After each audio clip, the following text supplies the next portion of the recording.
It is episode 146 of Decoding Fox News, and I'm your host, Juliet Jeske. Each week, I watch and analyze a whole heck of a lot of Fox News, and then break it down. I watch all the Fox News you'd never want to. Let's get into it. So last week, Fox News officially becomes Trump state media. It was lies upon lies upon lies upon lies. Buckle up. It's going to be a rough 4 years. Hopefully only 4 years. Who knows? I'm ready for anything. So here we go. Here's the first clip. Smear, slander, and besmirchment, which is to smear, slander, besmirch, attack, slandered this man, besmirched this man. The typical mumbling, bumbling, and stumbling as usual. After a mumbling, bumbling, delusional farewell address from Joe Biden, they allowed in terrorists, known terrorists, murderers, rapists, criminals, cartel members, gang members. That is the millions upon millions and millions of unvetted illegal immigrants that poured into this country, including violent criminals, murderers, rapists, gang members, cartel members, and known terrorists. Unvetted illegal immigrants continue to commit murders and rapes and other violent crimes, and the known terrorists that he has allowed into our country continue to plot, plan, scheme, and attack on our homeland. They want the murderers, the rapists, the terrorists, the cartel members, the gang members, and people that didn't respect our laws, borders, sovereignty. They allowed 14+ million unvetted illegals in this country, including known terrorists, murderers, rapists, gang members, cartel members. We have had hundreds of Americans murdered, raped, victims of violent crime, and there's probably going to be a terror attack, but I pray to God that I am wrong. We have, 14 million unvetted Harris, Biden, Mayorkas illegals in the country. Known terrorists, murderers, rapists, cartel members, gang members. Okay. How are we going to find these people? That was a relatively easy edit for me to make because all I had to do was go, okay, Hannity, Monday, Tuesday, Wednesday, Thursday, Friday, line them up, stick them in Premiere Pro, look up the, oh, hi, Thor. Yes. Thor's like doing a performance here. He's not normally this vocal. Odin never speaks, if you want to know. Odin never speaks, and when he does, it's mew, mew, and he's this long, very dramatic looking black cat. Anyway, so yes, I have cats. If you're new to the Decoding Fox News podcast, this is being recorded in a 450 square foot studio apartment in central Brooklyn. Okay, very exciting. So anyway, basically what I did with that is I took 5 days worth of Hannity, I lined him up, looked at the transcript, and found where he repeated himself because it was driving me batty. I can't tell you how many times, I've been doing this for almost 3 years, where I will be watching an episode of Hannity and I will be halfway through it and I'm like, have I watched this before? And I have to double check to make sure that I'm not rewatching the same episode because he's so incredibly repetitive. It's just the same nonsense over and like a churn of paranoia and fear. Paranoia and fear. His other phrase, if you know him well, I pray that I'm wrong, but it's not if, it's when we're going to have another terrorist attack, which is basically laying track in case we do have a terrorist attack. And, you know, if it is somebody who was born in the United States who committed it, they're just going to say it was an immigrant anyway, because that's what they do. Because they just did that in New Orleans. So anyway, horrible. That's what they do. They're horrible, horrible monsters. Last week, the folks on Fox were angrier than ever that Joe Biden lasted until the end of his term and that Vice President Kamala Harris declared it was not in her nature to go quietly into the night, as if they were deeply offended by this statement. And I'm like, what do you people want? For her to say, hi, everybody, I'm quitting politics and I'm going to become a professional Yahtzee player. Yahtzee! If you don't know what Yahtzee is, it was kind of a dice game. Anyway, old school. So anyway, Fox News personalities claimed that Trump negotiated the ceasefire between Israel and Hamas, even though the Biden administration has worked on the agreement for months. Sean Hannity and others declared that the FDA's decision to ban a carcinogenic food dye was due to Robert F. Kennedy Jr.'s influence, even though his confirmation process for director of the U.S. Department of Health and Human Services hasn't even started yet. The network also bolstered Melania Trump's false claim that the Obama administration impeded her move into the White House during her husband's first term. Mrs. Trump famously remained in her Manhattan penthouse for 5 months after her husband began his presidency, while Baron Trump completed the school year. The talking heads at Fox also appeared to have amnesia over the battle to ban the Chinese-owned social media app TikTok. Donald J. Trump led the charge to ban the platform, only to do an abrupt about-face after it benefited his presidential campaign. As the deadline to destroy the app loomed, the president-elect vowed to save TikTok. Trump hasn't even been sworn in yet, and the lies, gaslighting, false narratives, and chaos have already begun. Anyone watching Fox News exclusively last week might have missed out on the FDA's plans to limit the amount of nicotine in cigarettes and other tobacco products, various stories involving the Supreme Court, and NATO's strategy to protect underwater cables. Shows I covered on Fox News last week, that would be Fox and Friends The Five, Hannity. I also captured and went through the confirmation hearing for Pete Hegseth for the Secretary of Defense. And I did do something for paid subscribers for that, and it was very involved. I will hopefully try to do something similar for Tulsi Gabbard, Kash Patel, and RFK Jr. Because the worst of the worst. I can't get them all. There's way too many of them. And they were doing like 3 a day. There's no way I could get to all of them. So the worst of the worst, I will try to cover for you as best I can. So here we go. Fox News is officially state propaganda. Before I get into this, actually, I should briefly say this newsletter is unique in that it's coming out right now instead of my normal day. It's covering Monday through Saturday only. And that's because today is Sunday as I am recording this. And Fox added a bunch of programming they don't normally have on Sunday for the inauguration.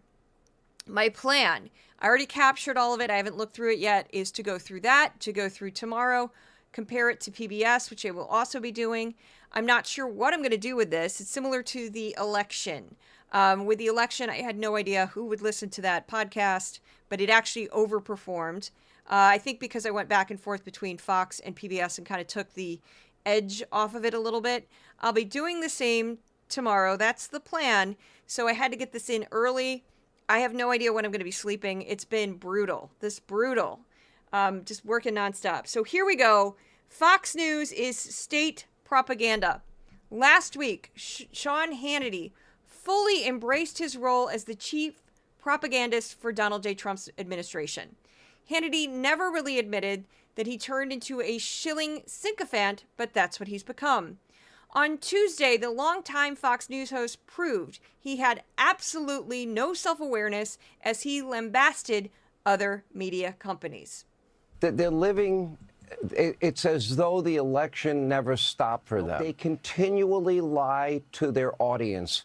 And I would argue that any content provider moving forward that is going to have any level of success, they're not going to get away with what MSDNC and fake news CNN and ABC, NBC, CBS do, and that is lie to their audiences and are so partisan and political and pretend to be journalists. That's not going to survive any longer.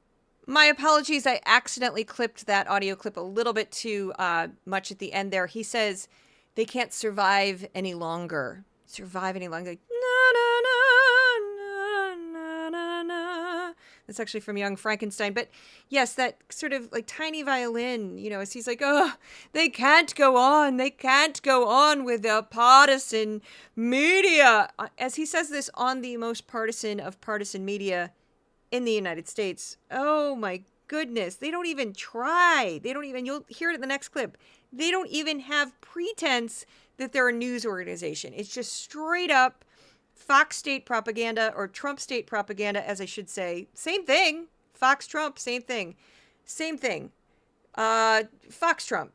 Trump Fox. Same thing. Anyway, but yeah, really bad. So, okay, of course, now in April 2023, Fox News paid $787.5 million. It's $787 million to Dominion Voting Systems in one of the largest defamation settlements in history. According to court documents related to the lawsuit, Fox News executives and on-air talent knowingly promoted false stories about fraud in the 2020 election. It was Fox News that couldn't let the 2020 election go, as Fox guests and hosts both falsely claimed voting machines, elected officials, and even volunteers rigged the election for Biden in multiple states. And of course, as was just reported last week, it seems like the slowest lawsuit in the history of ever anything, but it's not. It's just civil cases are slow because there's nobody who's going to go to prison. So they tend to, the whole system moves a lot slower and it's very congested with a lot of cases. But the Smartmatic $2.7 billion defamation case against Fox is moving right along. It's moving right along. So who knows? Who knows how much they'll pay out after that? And who knows who will get fired after that? I don't know. You know, it doesn't look good for Fox, though, according to legal experts. So that is one clip. Now we're moving on to Friday. This is from Friday. Sean Hannity just lets the mask drop completely when he says this to his guests. And this, again, is And last, but certainly Hannity. not least, all of this was made possible by all of you, each and every one of you. And again, I can't thank each and every one of you enough. This can be the most transformational presidency in 100 years. There will be thousands upon thousands of loyal Donald Trump supporters like you in D.C.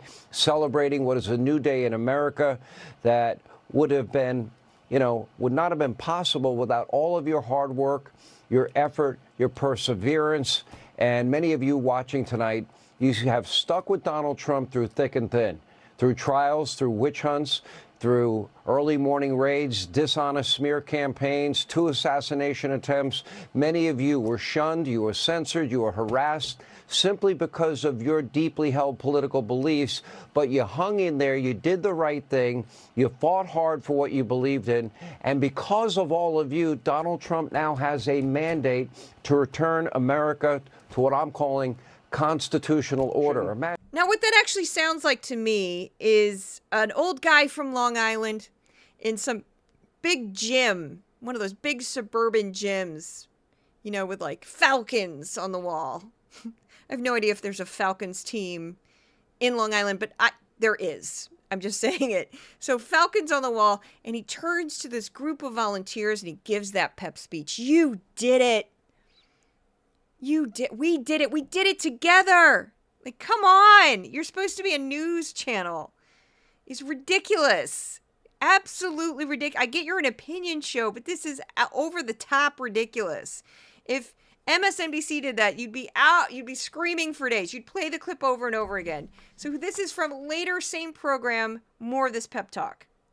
Introspection and a time on this show to say thanks to all of you, because in less than 3 days, because of your hard work, your dedication, you filtering out the lies of the legacy media, Donald Trump will be back in office, and America now has a golden opportunity to get back on track. So it sounds like his job was to get Donald J. Trump elected, not inform the public, because that's what journalists are supposed to do, inform the public. And I would, the person who helped put Decoding Fox News together, Jeff Jarvis, and he's spoken about this, is I would argue, and this is why I've been so outspoken against Trump, even though some journalists would say, oh, I'm being partisan, I shouldn't do that, I should be objective. I would say no, because it's my job as a journalist to inform the public that someone who committed crimes, in my humble opinion, on January 6th is, shouldn't have even been able to run for president. I still will always view him as a criminal. I always view him as traitorous, as someone who went, tried to stop the peaceful transfer of power. So I'm not okay with this. And I do think that's part of my job. Others may disagree, and that's okay. I want to address one little thing very quickly, because I get this constantly. Like, if you had any idea how much I get this comment, it drives me crazy. People on social media will come at me very aggressively with, you shouldn't call Fox News news because it's not a news channel. I agree, it's a propaganda channel, but the problem is there is an actual channel, another entertainment channel called Fox, that has The Simpsons and other programs on it. And so if I just start calling Fox Fox Entertainment, that would be confusing. And is my job to warp something to prove a point, or is my job to inform the public? My job is to inform the public, and so therefore I have to call Fox News because that's what Fox News calls itself. Now, I can call it propaganda, and I literally called them monsters earlier, so you obviously see where I'm coming from this, but I can't rename Fox News to please people. I think it's just as bad as Hannity saying MSDNC, because he's implying that the MSNBC works for the Democratic Party. That's the whole point of that. So no, I'm not going to do that. Sorry, guys. You can call it whatever you want, but I'm going to call it Fox News because that's what it's called. So next up, we have Fox claimed Trump brokered a ceasefire deal between Israel and Hamas. Now, this is on Wednesday. This is from Fox and Friends. Trey Yingst, you're not going to hear him in this clip, but I have to set it up. One of the war correspondents for Fox News reported from Tel Aviv about the possibility of a ceasefire agreement between Israel and Hamas. And this is before it was still somewhat nebulous. This is from Wednesday, and Steve Doocy starts this clip. Trey Yingst live in Tel Aviv, where it's 1:12 in the afternoon, and there is a pause on the vote. It's a breaking news situation. Trey will be standing by so when what that happens happens. on Monday? Because Donald Trump has warned, if they're not released by Monday, what was his quote? All hell breaks loose? All hell breaks loose. And guess who could do that? The IDF, who've been holding back because of constraints. And, you don't want any civilian casualties. Right. But when he says all hell break loose, it doesn't mean we're going in. It means one of the most lethal fighting forces in the world will no longer be constrained. And I don't think the subtext is lost on Hamas. So Trump did declare that all hell will break out if Hamas did not agree to release hostages the group has held in Gaza by the time he was sworn in as president on January 20th. Now, it's hard to know what Trump was planning, as most of Gaza is already damaged and destroyed. Hamas has been greatly weakened, and the residents of Gaza are facing extreme hunger. Now, before I get into this next section, because this is a very contentious topic and issue, and I understand why, and I respect that. You never have to agree with anything I say on this podcast, but this is 100% not my opinion. I tried to find high quality sources and share information, and that's what I'm trying to do here. So here we go. According to reporting by Voice of America using satellite data, the United Nations estimated last month that 69% of the structures in Gaza have been damaged or destroyed, including over 245,000 homes. The World Bank estimated that $18.5 billion in damage, nearly the combined economic output of the West Bank and Gaza in 2022, from just the first 4 months of the war. The area has also seen a massive loss of life, as according to the Hamas-run health ministry, 46,000 Palestinians have been killed. The agency does not differentiate between civilian and military deaths. Researchers at the London School of Hygiene and Tropical Medicine estimate that the casualty rate in Gaza could be 41% higher, while others dispute the Hamas-backed health ministry's findings. For months, the United Nations and other aid groups have been sounding the alarm on a hunger crisis in Gaza, as the UN claimed that nearly 1.8 million people faced extreme food insecurity in October. It's hard to know exactly how much of a role Trump played in the negotiations of a ceasefire deal that has stretched on for months. Israeli President Bibi Netanyahu has shown deference towards Trump as he faces internal political conflicts in his own country, as well as ongoing criminal corruption charges. Trump has historically given Netanyahu anything he's wanted, as he helped move the capital and U.S. embassy to Jerusalem. During his first term, Trump declared the disputed territory of the Golan Heights for Israel. Trump also cut off $200 million in foreign aid to Palestinians during his first term and appointed one of his lawyers, David Friedman, as the U.S. ambassador for Israel. Friedman had no previous diplomatic experience. Friedman did not support a two-state solution and said that Jews who opposed the Israeli occupation of the West Bank were worse than kapos, Nazi-era prisoners who served as concentration camp guards. The ambassador was also extremely pro-settler, a highly controversial far-right extremist movement that includes Israelis who believe they have a divine right to the land in the occupied West Bank and Golan Heights. The settlements are considered illegal by the international community. Ambassador Friedman wanted to support and expand this extremist movement. President Biden has imposed sanctions on 3 extremist Israeli settlers in the occupied West Bank who were accused of harassing and attacking Palestinians to force them off their land. Trump has also benefited, I'd say, quite a bit from the timing of his inauguration. The situation in the region has changed dramatically in the past few months, as Israeli forces killed Hamas leader Yahya Sinwar while severely weakening Hamas's ally Hezbollah in Lebanon. Iran's attempts to terrorize and kill Israelis were wildly unsuccessful.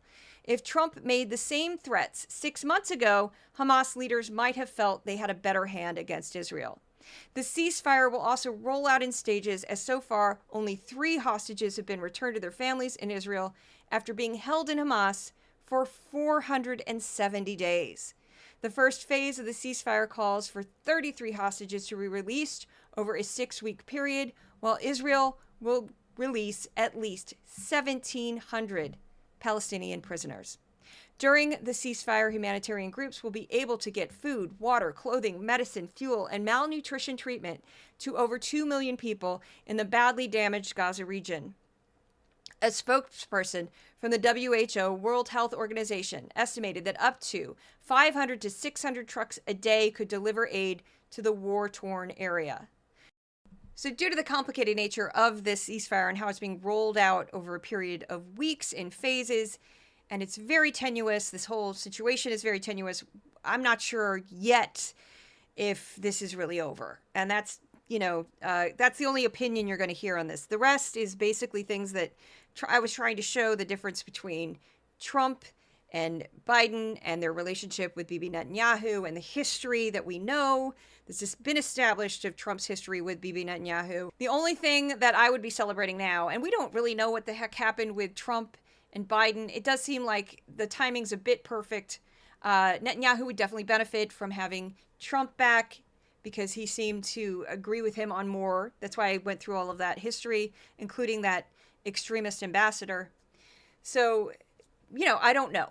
I'm not an expert on this subject at all, and I am intimidated to even talk about it, to be quite frank.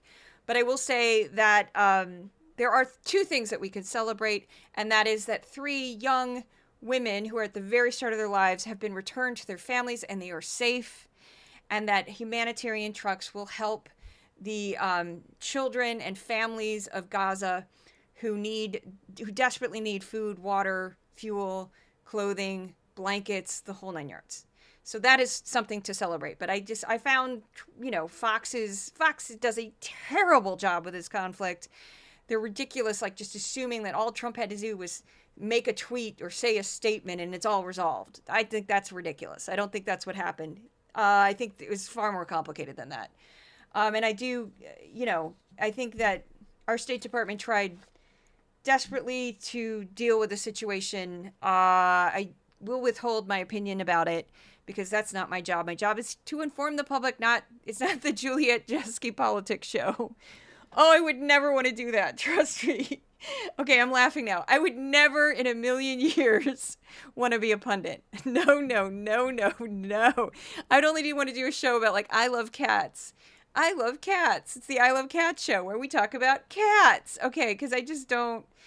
Nobody needs to know my opinion about stuff. Anyway, I don't want to do it. Anyway, I should give a shout out to my sponsor very quickly now that we're about halfway through. And that sponsor would be the listeners of this podcast and the readers of my newsletter. That's right. I am very proudly 100% supported by readers and listeners. I have no large donor. I have no large advertiser. I have no puppet strings attached to me. I can report on what I need to report for my listeners, and I'm not influenced by some evil corporation or some billionaire writing me checks. as easier as my life would be if I had a billionaire writing me checks. Trust me on this one. I want to give if you want to become a paid subscriber to Decoding Fox News, you go to my Substack for Decoding Fox News, my Patreon for Decoding Fox News. Subscriptions to become a paid subscriber start at just $5 a month, $55 for the year. All paid subscribers and paid supporters of Patreon get exclusive content. Last week, it was this 45-minute edit I did of the Pete Hegseth hearing. It takes forever to make those. So what I do is I watch the whole thing and then I cut all the Democrats out as I watch it. Then I go through that at least 3 times before I get the right edit. I want to give a quick shout out to, I know this person. So I've never met her in person, but we've known each other for a while. Vicky, who sent this fabulous, it's like a stand. I needed a new one because my old one was falling apart, for my monitor of my super old computer that is in the 3rd grade. Once my computers get older than 5 years, I grade them. So the 1st grade, 2nd grade, 3rd grade. And my old iMac is that old. So that's my Amazon wish list or gift list or whatever you want to call it, which is also called Decoding Fox News. It should be publicly accessible. And there's some items on it. Most of the cat stuff has been bought. So thank you guys so much for the cat stuff. They love it. And they get excited because they know there's cat stuff in those little bags. So that's about it. Moving on, we're going to move on to Pete Hegseth is a military genius, except he isn't. This is from Tuesday morning on Fox and Friends. Lawrence Jones predicted, this is before the hearing, that Pete Hegseth would look like a military expert during his Senate Armed Services Committee hearing for his nomination as Defense Secretary. He's been doing this for a long time. I would also caution them to actually know the positions because this is somebody that is well-read, written a ton of books on this stuff. There's been an attempt to bastardize his views on a lot of things. He's well thought out on what he believes. So I think this is going to be the best part of the process for him. So again, that was Lawrence Jones basically saying that because he's read Pete Hegseth's many books about the military, that when Pete Hegseth was interviewed, this is before it happened, by the senators in this committee, that he'd come across as some sort of military genius. Now, I've also read his most recent book, The War on Warriors, Behind the Betrayal of the Men Who Keep Us Free. And I'd say that it was largely an extended rant of what Hegseth calls the military woke policies. It does not contain much of anything about military history, strategy, organization, or advancements in technology. In his book, Hegseth offers no vision for the U.S. military other than a removal of women from combat roles, an expulsion of transgender service personnel, and a loosening of laws and regulations regarding war crimes. He also showed great disdain for JAG officers, that's Judge Advocate General. Those are lawyers who defend the military and service personnel in all military legal matters. JAG officers also sometimes investigate and prosecute service personnel for war crimes. So Sean Hannity, same day, this is after the hearings, this is on Tuesday, he said basically the same thing about Hegseth. Knowing him myself for as many years as I have, this man eats, breathes, sleeps, lives military, the men and women in combat every single day. So now this is from the actual hearing. This is Senator Tammy Duckworth. She's the senator for Illinois, a highly decorated Iraqi combat war veteran. She asks Hegseth what should be a relatively easy question that he can't answer. And she also brings up some of the shortcomings of his previous career and how they aren't helpful for this Secretary of Defense position that Trump wants to appoint him to. So this is Senator Tammy Duckworth. With that in mind, Mr. Hegseth, I want you to try to explain to the American people, this committee, who have to vote for you, and to our troops who are deployed around the world, why you are qualified to lead the Department of Defense. We already know that you've only led as large as a 200-person organization. We already know that you so badly mangled a budget that after you left, they had to bring in a forensic accountant to figure out what went wrong. You talked about the Indo-Pacific a little bit, and I'm glad that you mentioned it. Can you name the importance of at least one of the nations in the ASEAN, and what type of agreement we have with at least one of those nations? And how many nations are in ASEAN, by the way? I couldn't tell you the exact No, you amount of couldn't, nations because in you've that. not But I even know we have bothered to allies do- in South Korea and Japan and in AUKUS with Australia, trying to work Okay. on submarines with them. Mr. and data Hegseth, transfers none with of those them. countries We are have in allies ASEAN. across. None of those 3 countries that you've mentioned are in ASEAN. I suggest you do a little homework before you prepare for these types of negotiations. Look. Now, if you want to see that full clip, you can find it on YouTube. She got about 7 minutes to talk and ask questions of Pete Hegseth. I thought she did an amazing job. I thought the Democrats, and there was one independent, all did a fabulous job handling him. I know some people, I saw David Brooks criticize, saying, well, why did he keep asking about women in combat? And I think the main reason, because he didn't think that was strong enough, of course, David Brooks, whatever. But I think the main reason, other than the obvious of you have women who have served in combat roles in the Senate, and there's about 20% of our military are women. So that is important. That is something that needs to be addressed. But mainly because he just so quickly flip-flopped on this. He had been very staunchly. The latest was like 32 days before the hearing, where he was on a podcast and he flippantly said, like, women have no business in the military and combat roles. And it was very, I'm paraphrasing, but he's very definitive about saying it, very flippant, very arrogant about saying it. And then suddenly, when he realizes that's going to hurt his chances, he does this complete turn of events. And he's, oh, no, I'm all for women in combat roles. I mean, just come on. And they were basically just nailing him to the floor over that. And again, you can find these clips on YouTube. They're all over the place. And just briefly, ASEAN, which was the group she was bringing up, is the Association of Southeast Asian Nations, a political and economic alliance, which includes Brunei Darussalam, Burma, Cambodia, Indonesia, Laos, Malaysia, Philippines, Singapore, Thailand, and Vietnam. Together, they make up 647 million people with a combined GDP of 2.9 trillion. Okay, so next up, one of my favorite people to make fun of, right up there with Judge Jeanine, who I haven't done in a couple of weeks. And I'll say why. Well, because we had a terrorist attack and then we had a wildfire. And I didn't think it would be appropriate to whip out this goofy character. So, another character I used to do all the time when I was a stage manager at Webster Hall, I had an assistant. I don't think he listens to this podcast at all. I don't think he would listen to a political-based podcast, but I adored my assistant, and he was Puerto Rican, and he was phenomenal. And as a joke, he was this beautiful, tall, gorgeous man who was part Swedish, and he had this great ethnic combination of Black, Latino, and Swedish. So he looked all three. He was gorgeous. And he and I had this like running joke that only we understood, where I would imitate Melania Trump. And people would be like, what are they doing? I don't know. And we just start laughing because I go, my husband, hard worker. I've lived here for nearly 30 years. And I forget entire words. People wrote to me, how book is amazing. I'm like, come on, lady, you have free time, you have money. How do you not speak English better? I don't mean to pick on people who can't speak English well, but given her circumstances, it's frustrating. And when you see old clips of her, she actually sounds like she understood English better 30 years ago. I'm confused. I'm confused as to what's going on over here.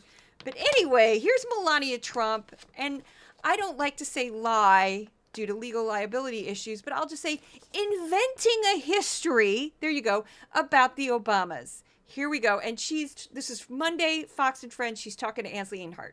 It's a snapshot of what it takes to move back into the White House. I don't think a First Lady has ever done this. Not that I know, of course. Behind the scenes, what is it like when you're moving back in the White House? What's different this time? The difference is I know where I will be going. I know the rooms where we will be living. I know the process. The first time was challenging. We didn't have much of the information. The information was upheld for us from previous administration. But this time I have everything. I have the plans. I could move in. I already packed. I already selected the furniture that needs to go in. So it's very different. So that clip went viral for me, which surprised me. But what was so funny about watching this is that Nancy Einhart is sitting right across from her. And Nancy Einhart, this is what she does. This is her bread and butter, is interview people in very fawning ways. Like, I just think you're amazing. Everything about you, you're just a beautiful woman who should be gracing the covers of magazines. And no other person has thought to bring a film crew into the White House, which is probably a bad idea for security reasons and other things. But whatever, she's got to make her money. She's got to make that coin. But what was amazing is that there was no recollection on Nancy Einhart's face whatsoever that, I don't know, Melania Trump was just saying a bunch of BS. Because I don't know how we memory hold this. Melania Trump did not move into the White House after the inauguration. She stayed in Manhattan, which is New York City, in a penthouse apartment in Trump Tower with her son for about 5.5 months, or 5 months, really, 5 months, so he could complete his school year. And then she moved into the White House. So you'd think 5 months, because I'm sure she made visits and trips, as did Barron. They'd figure out, like, oh, here's a room. Here's another room. We're going to need this for the room, or we're going to need that for the room. You had 5 months. I mean, I know it takes a lot to do your hair. Apparently, she spends a lot of money on her hair, which is done in Manhattan. I won't get into that because I didn't research it, but I've been told that by other people, but I believe it. I believe it. So anyway, so I'm just going to go through, according to reporting by, this is probably the first time I've ever used this source, People magazine, in a letter written in February 2017 to Congress members representing New York City, the New York Police Department NYPD Commissioner James O'Neill said that it would cost between $127,000 and $146,000 per day to protect the Trump Tower penthouse. Now, because it's a high rise, it was uniquely vulnerable. So it's harder to protect a building that goes high up into the sky for obvious reasons. And because where it's located, if you know where that building is located, it's kind of on this little peninsula by a park, and it's right by, it's right above an MTA station. I mean, there's problems with protecting this. So the NYPD and the New York City Fire Department said that the cost of a combined total, it cost a combined total of $27.7 million to protect President Trump's family, private home and office for the 75 days between Election Day and Inauguration Day. So yes, because she wanted her son to stay in the same school for the end of the school year, okay, and stay in New York and not have to go to Washington, she cost U.S. taxpayers a lot of money. Now, other, presidents have had young children and they went ahead and moved to Washington. Shocking, I know. Sacrifice. You're serving the country. That's what the job is, but I guess they're not getting that concept yet. So anyway, next up, Fox News pretended that RFK Jr. is already the head of Health and Human Services. So on Wednesday, while a guest on Hannity, fitness expert Jillian Michaels praised Robert F. Kennedy Jr. for the FDA's decision to ban the food coloring red dye number 3. And again, here's the clip. First, want to point out how grateful I am for Bobby Kennedy and Donald Trump to highlight and empower activists like Callie Means, Vani Hari, Jason Karp, who brought the Fruit Loops argument into the spotlight, right? And it's like, oh, perfect. Okay, well, we're going to ban red number 40. I just want to point out the obvious that, Jillian Michaels, who's the so-called expert here, just got the name of the chemical wrong. She said ban red number 40 when it's actually called red dye number 3. So here's a quick background of some of the people she mentioned during her statement. Callie Means. He co-wrote Good Energy, The Surprising Connection Between Metabolism and Limitless Health. He claims to have a background as a consultant for the food and pharmaceutical industries. Callie Means is a frequent guest on Fox News. He has no medical training. Means co-wrote Good Energy with his sister, Cassie Means, a trained physician who dropped out of a medical residency when she was 30. Means no longer treats patients. Vani Hari, she was the next one up, writes a popular blog where she's known as The Food Babe. Hari is not a doctor and has been criticized for promoting pseudoscience and chemophobia, which is the irrational fear of synthetic chemicals. She does not have any medical training. Jason H. Karp is a former hedge fund manager who is the CEO of Human Co., a company that specializes in grain-free processed foods and includes a true food kitchen. a chain of restaurants with several locations across the country. He has no medical training. And next up, Bobby Kennedy, who is, of course, Robert F. Kennedy Jr., Trump's pick to be the Secretary of Health and Human Services. He's not have a confirmation hearing yet. Kennedy has a background as an environmental lawyer. He also promotes himself as a health and wellness expert, despite having no medical training. Kennedy has made a number of controversial statements lambasting the effectiveness and safety of vaccines. He's promoted pseudoscience and snake oil remedies. Kennedy has referred to his future platform, if confirmed, as Make America Healthy Again. Many consider him one of Trump's worst cabinet picks. Now, this next clip is from the next day on Fox and Friends, and they're repeating the same nonsense. The FDA banning the use of artificial coloring called red dye number 3, which is used in thousands of our beverages, candy, and other foods amid cancer links. The move already a major win for the Make America Healthy Again movement. Now, this is also, I can't fit this in the newsletter because the newsletter was too long this week, but this is Sean Hannity making a major gaffe when he discusses this because he wasn't paying attention. I don't know, but he just sort of destroys his own argument. As the Bidens now make a pathetic exit from public life, well, America's bureaucrats, they're busy trying to cover up years of incompetence. Get this. The FDA, in their final hours, officially banned red dye number 3 from food and from drinks. The dye is known to cause cancer in animals. Why didn't they do this 8 years ago or 4 years ago, whenever they took office? So do you see what Sean Hannity did there? He just destroyed his whole argument, because if this was so important to Donald J. Trump, it would have been handled 8 years ago when Trump was president the first time. But no, Trump didn't care because he just didn't even acknowledge anything like this. And I guess you just have to hang out with a weirdo like RFK Jr. and then suddenly you're converted. I would say that they're all a bunch of dum-dums. And when I say dum-dum, I mean D-U-M, D-U-M, as in the sucker. If you're not an American, that's a type of candy, little tiny lollipops we call dum-dums. And it's kind of a silly insult because I just made it up. But anyway, this next one is PBS actually doing this properly. Here we go. First, officials are banning red dye number 3 from food for its potential cancer risk. It was banned from cosmetics nearly 35 years ago. The dye is now found in some sweets, flavored beverages, and oral medicines. Regulators gave food manufacturers until 2027 to remove it from their products. I present that because it was just straightforward. This is what happened. This is what the problem was, and this is how it's been resolved. There was no politics in that. She didn't mention, I mean, RFK, to say that RFK Jr. did that when he's not even in a position yet is absurd. It's just completely absurd.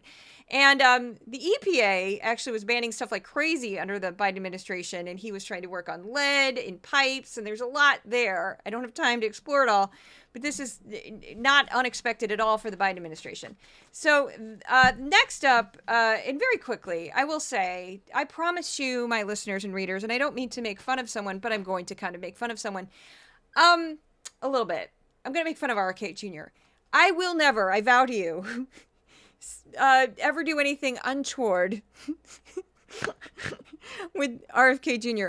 because I find him absolutely disgusting. I just, visually, he's disgusting. I don't like his personality. Everything I've read about him is just like, ew. He's just arrogant. He doesn't know what he's talking about. He tries to bluff and he acts like he's this big shot deal. It's ridiculous and insulting to the medical profession that he thinks he's some sort of expert. What do you go on the internet, you idiot? I said it. I don't like RFK Jr. at all. At all. I don't. I want to throw stuff at him when I see him. So don't worry. There won't be any sort of non-sex scandals. I don't want to evoke the name of the journalist who screwed up her career because, yeah, she's young. People do stupid things. But for him, that's what I was just like, oh, you poor thing. For him? Oh, gross. Okay. Next, moving on. Stories. I'm making fun of him, not her. Him. Stories Fox News ignored every week. I compare the hours I have watched on Fox News to 5 hours of the PBS NewsHour. The following list are stories that PBS covered that Fox News did not. Now, I pulled some of these directly word for word from PBS. So if I don't say where I got them, just assume I got them from PBS. Just want to make 100% that I am citing my sources here. So here we go. Updates in the Ukraine war. Ukraine targeted Russia with several U.S.-made missiles and carried out one of its largest drone attacks to date. Ukrainian forces reportedly launched more than 140 drones at areas near the border and well beyond, including the region of Saratov, where eyewitness video caught an oil refinery that went up in flames. In Ukraine, officials say a major Russian missile attack forced authorities to shut down parts of its power grid. There were no reported casualties, but energy infrastructure is critical during Ukraine's frigid winter months. The Biden administration is ramping up sanctions on entities connected to Russia's war effort. The Treasury Department said today it's reimposing sanctions on 100 companies and institutions that had already been targeted and adding sanctions on 15 new ones. On Monday, the Biden administration proposed a new framework for the exporting of advanced computer chips used to develop artificial intelligence, an attempt to balance national security concerns with the technology with economic interests of producers in other countries. China's imports in December grew at a faster pace than expected as factories rushed to fill orders to beat higher tariffs that U.S. President-elect Donald Trump has threatened to impose once he takes office. In South Africa, at least 100 men who were mining illegally died after being trapped underground in an abandoned gold mine. Police cut off the men's food supply in an attempt to force them out. There could be as many as 500 men still trapped in the mine. That's from the Associated Press. On Monday, the Supreme Court said that it won't hear an appeal from oil and gas companies who want to block lawsuits related to climate change. The order allows a case to proceed from the city of Honolulu that aims to hold BP, that's British Petroleum, Shell, and others liable for billions of dollars in damages linked to climate change. The Supreme Court signaled support today for a Texas law aimed at blocking children from seeing pornography online. Critics of the measure say it violates the First Amendment by requiring age verifications like photo ID. The court also denied a Utah lawsuit seeking to take control of nearly 19 million acres of land from the federal government.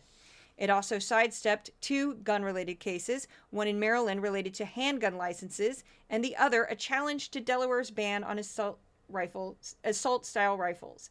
And the court upheld a state house district in North Dakota that's located on an American Indian reservation. Last Wednesday, South Korea investigators apprehended the impeached President Yoon Suk-yeol. A court rejected a petition to release him from detention. On Sunday, he was formally arrested and could face prison time over his ill-fated declaration of martial law last month. Last Friday, NATO launched a new center for protecting undersea pipelines and cables following the still unsolved apparent attack on the Nord Stream pipelines, and amid concern, Russia is mapping vital Western infrastructure for energy and the internet in waters around Europe. President Joe Biden signed an executive order that would allow companies to build AI infrastructure and large-scale data centers at government and federally owned sites. The FDA, and this is directly from the FDA, proposed a new rule that would cap the level of nicotine in cigarettes. The new rule would limit nicotine levels at 0.7 milligrams per gram of tobacco in cigarettes and certain other combusted tobacco products, which is significantly lower than the average concentration in these products on the market today. 2 lunar landers launched from Florida as part of a dual mission to the moon by 2 different companies. One lander was sent up by the U.S. company Firefly Aerospace. The other lander belonged to a Japanese company, iSpace. Rudy Giuliani settled with 2 former Georgia election workers on Thursday in a deal that will let him keep his homes and personal belongings in return for compensation and a promise to never defame them again, lawyers and the women said. The American Cancer Society released Cancer Statistics 2025, the organization's annual report on cancer facts and trends. The new findings show the cancer mortality rate declined by 34% from 1991 to 2022 in the United States, averting approximately 4.5 million deaths. However, the steady progress is jeopardized by increasing incidence for many cancer types, including among women and younger adults, shifting the burden of the disease. The FDA authorized the marketing of the sale of Zyn nicotine pouches. After an extensive review, the FDA said the products were found to pose lower health risks than cigarettes and other tobacco products. That's from NPR. The U.S. has increased sanctions against General Abdel Fattah al-Burhan, the Sudanese military chief, after senior U.S. officials found evidence of chemical weapons in at least 2 cases, along with other atrocities in the Sudan civil war. Russian President Vladimir Putin signed a broad cooperation pact with the president of Iran. This agreement is meant to deepen relations between Iran and Russia, as both countries face harsh Western sanctions. The Department of Health and Human Services published a list of the next drugs for Medicare price negotiations as part of the Inflation Reduction Act. The announcement included the popular drugs Ozempic and Wegovy, but Medicare only covers the medications patients with diabetes or heart disease. Other drugs on the list are used to treat cancer, asthma, and arthritis. President-elect Trump has said he wants to repeal the law that allows for price negotiations. China's population fell last year for the 3rd straight year. The country saw a decline of 1.39 million people from 2023 to 2024. China is now facing an aging population along with an emerging shortage of younger workers. Bob Uecker, the Hall of Fame broadcaster for his hometown Milwaukee Brewers, has died. He was 90 years old. Uecker started his career as a player in the major leagues, but was far better known as one of the greatest baseball broadcasters in the industry. Uecker, or Mr. Baseball as he was known by fans, called games for over 53 years and made around 100 appearances on The Tonight Show with Johnny Carson. Joan Plowright, a British actor, died at the age of 95. She got her start in theater when she was only 3 years old. She worked extensively on stage and in film and television roles. Plowright won a Tony Award, 2 Golden Globes, and nominations for an Oscar and an Emmy. She was made a dame by Queen Elizabeth II in 2004. She was also the 3rd wife of the late Laurence Olivier. And we move on to By the Numbers. None of those stories, again, were included on Fox. Even the one about Iran and Russia. You'd think that one would be. Nope. Here we go. Top 5 stories for Fox. Biden bashing, 22%. They can't stop. Trump's cabinet picks, 18%. California wildfires, 17%. Trump worship, 11%. That one's going to shoot up next week. And the Israel-Hamas war, they finally remembered that's happening, 7%. PBS, top 5 topics. We start with Trump's cabinet picks, 20%. Israel-Hamas war, 20%. California wildfires, 17%, eerily the same as Fox. Biden's legacy, 7%. And Trump's tariffs, 4%. Made a great video on that. Didn't have room to fit it into this one, but you can check it out on social media. Words used on Fox for the week ending. And again, this is the Saturday, January 18th, 2025. Trump, 514. Biden, 307. Fire, 284. California, 155. Israel, 79. Border, 75. Kamala, 59. Newsom, 51. Crime, 39. Economy, 33. China, 27. Inflation, 26. Ukraine, 10. And AOC, 9. She's moving back up. And that's the podcast. I'm exhausted. I'll be watching all of this crazy inauguration tomorrow. I'm going to cut it up and do whatever I can for you. I hopefully won't depress the heck out of you, so I'm going to just be very judicious about my editing. It's going to be rough. It's going to be... I didn't watch the last one. I couldn't do it. The last time he won, I couldn't watch it. But that's when that was before I was a journalist, and now this is my job. And it's my obligation to you, my very devoted, brilliant, amazing listeners and readers. I do this for you. This is for you. That's my job. I'm working for you. And Odin and Thor, of course. So thanks for listening. If you'd like to become a paid subscriber, you can go to my Substack for Decoding Fox News, my Patreon for Decoding Fox News. You can also find my work on Twitter, also known as X, Instagram, Blue Sky, Threads, Facebook, TikTok, but not really because I kind of hate that app. And I think I got them all. I'm tired. I'm exhausted. Oh, Substack, of course. Substack notes. And you can also find a version of this podcast on the Resolute Square YouTube channel. And I will see you at the next podcast, of course, as always. Odin and Thor, my beautiful kitty cat babies, send their love. I will see you at the next podcast.